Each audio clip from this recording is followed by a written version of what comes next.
Was that at 9 a.m.? And here we are 2.5 hours later. Emotionally stable enough Finally getting to be to our, able to do our devos. We should just do our devos together before we talk, and then to each other. Yeah. Like do our devos and then speak to each other. Do you feel like I'm losing my COVID-15 body? I gained 15 pounds. Are you? I was sick for the first week of COVID, and then my discipline lacked, and I stopped intermittent fasting and doing anything that was healthy physically, and I gained 15 pounds. And so I feel better because I'm back into implementation of my diet and a little bit of working out in the morning. And did you just admire yourself in I'm what looking, you can see? yeah. You can see what they can see. Have you ever been skinny? Me? Yeah. Yeah. So you have lived as a skinny person. I have. Like a hot skinny. I already know the answer to this. So I'm not implying that you haven't. I already know the answer because you always were very I feel like skinny. You should not probably skinny, you were quickly thin. say something else before people start writing nasty things about you. No, You're actually a lovely, very kind, flattering husband, so people don't get offended on my behalf.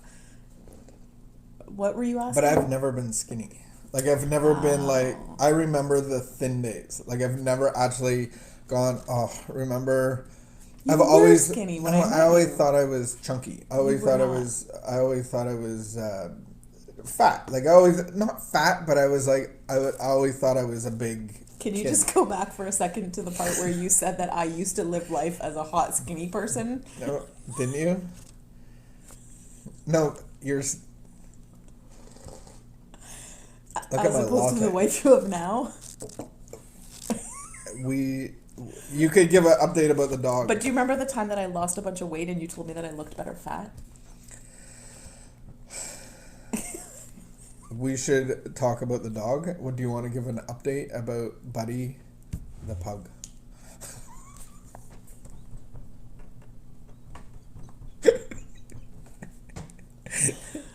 As if you just said on camera that I used to live as a hot, skinny person.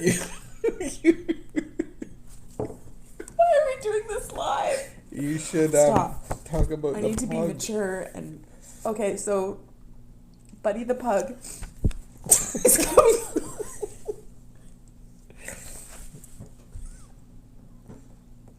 This is so embarrassing. Okay, update on the pug. Remember when you had a hot, Please. skinny wife? Okay. Buddy the pug is We don't have a lot of emotional depth right now, so things are more funny than they actually are. They're more serious than they actually could be. So Plus, we had a fight this morning. Yeah, so we're happy now. Yeah. Fight. Okay, so Buddy the pug is coming home. That's the good news. Yay, Buddy the You'll pug. see him tomorrow. Yeah, hopefully. If we Lord make it to willing. our Devos in one piece. Okay, letting go of self-doubt, May 28th. A married woman who had recently joined Al-Anon, that's the Alcoholics Anonymous family group, called me one afternoon. She worked part-time as a registered nurse, had assumed all the responsibilities for raising her 2 children, and did all the household chores, including repairs and finances. I want to separate from my husband, she sobbed. I can't stand him or his abuse any longer, but tell me, please tell me, she said, do you think I can take care of myself? That is from the book Codependent No More by Melody Beattie. Not only is it okay to take care of ourselves, we can take good care of ourselves. Many of us, so confident about our ability to take care of others, doubt our inherent strength to care for ourselves. We may have come to believe from our past or present circumstances that we need to take care of others and we need others to take care of us. This is the ultimate codependent belief. No matter where this self-defeating belief was born, we can release it and replace it with a better one, a healthier one, or a more accurate one. We can take care of ourselves, whether we are in or out of a relationship. Everything we need will be provided. We will have loved ones, friends, and our higher power to help. Knowing that we can take care of ourselves doesn't mean we won't have feelings of fear, discomfort, doubt, anger, and fragility at times. It means we practice courageous vulnerability, as Colette Dowling called it in Cinderella Complex. I didn't know. I've never heard of that book. We may feel scared, but we do it anyway. Today, God, help me know how I can take care of myself. So it's letting go of the self-doubt of being able to be okay without somebody else taking care of me or without me taking care of someone else. Yes. Which is really funny because actually I can see like so many of those examples where in my life where I took care of lots and yet there was like something. Because self-doubt keeps you Yeah. in unhealthy relationships. Yeah. And not moving forward and keeping you in denial because you don't think anything can change. But I thought we watched that movie last night and there was a really poignant moment where she said that the awful truth is that she stayed because she didn't believe that she deserved any better. Yeah. And I think that oftentimes we hate to admit that that's true. Mm-hmm. And then what's the Cinderella complex? I know it's a book, but I've never heard of that book, but the complex is not being courageous, good enough or being able to be part of the people that go to the ball. Mm-hmm. Would that be it? Courageous vulnerability and just being willing. Like, I think probably what they're talking about is like Cinderella was told that she didn't belong there. Mm-hmm. And yet she got all, the fairy godmother comes and she gets all dressed up and then she still has to have like this courageous vulnerability to walk into this room where she was told she didn't belong. And then to show up and be present and be part of our own life, I think, is a...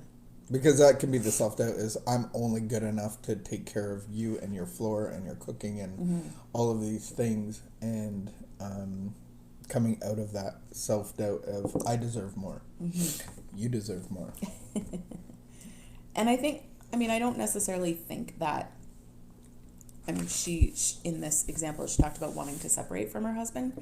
And I think that sometimes there's earlier ways that we can actually deal with what's going on in a marriage instead of, like, I think oftentimes lots of us wait until, like, we just wait and wait and wait and wait and wait. And I remember hearing, I don't watch a lot of Dr. Phil, but I remember Dr. Phil saying you earn your way out of a marriage. And that really stuck with me of like, that actually I needed to try therapy. I needed to and so I think I went to 12-step groups and I think we tried a bunch of different things. And I think oftentimes earlier when we're talking about a marriage, especially, we can quietly have these things that are not working. Mm-hmm. This isn't working for me, or that's not working for you, and then we never talk about it because we don't want to fight, or all people do is fight and they don't bring in somebody else to help them work through it. This could be a very sensitive subject to some people, especially with kids and dysfunctional relationships and them and then just the outside going like, well, I keep getting back into this relationship and there's kids involved. And so I think it's very sensitive of somebody trying to move forward in a relationship. And I think we kind of had that as well, where it's like, you keep taking me back over and over and it gets draining for the people around you because you're like, oh, this is the last time he'll ever do that to me. And then a month later we're back together. And, I think at some level, we're a horrible example of how to move forward into a healthy relationship but it all worked out because we did take each other back, or you took me back, but it was about working through our stuff and why. But when there's children involved, I think there's maybe more of a battle there. And I know that if you're still living in a dysfunctional relationship and you keep taking him back and there isn't much changes, how do you navigate through that, especially when there's kids, because all of a sudden you're left on your own with a kid or two, and then having him there or having the relationship actually is better than being alone. How do you get out of that mindset of that self-doubt of I need him to look after me? And the reality is maybe you do, but maybe there is a bigger community around you that can help out and help you. But there is going to be this giant hole from him or her. And a lot of the time that big hole is his addiction or her addiction. I think the biggest or the wisest thing, the best thing that I did was bring in professionals.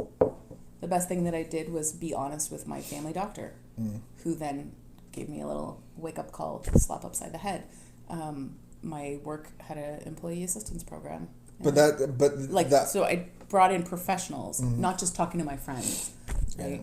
I mean, by the end, I didn't really have any friends left. They were probably pretty sick of me. And that constant, like you said. But this isn't a one-page, like... No. You deserve better. Get rid of the relationship. No, that doesn't work. That's not even... that's not practical. Yeah. Is it what you should do to gain emotional, spiritual health?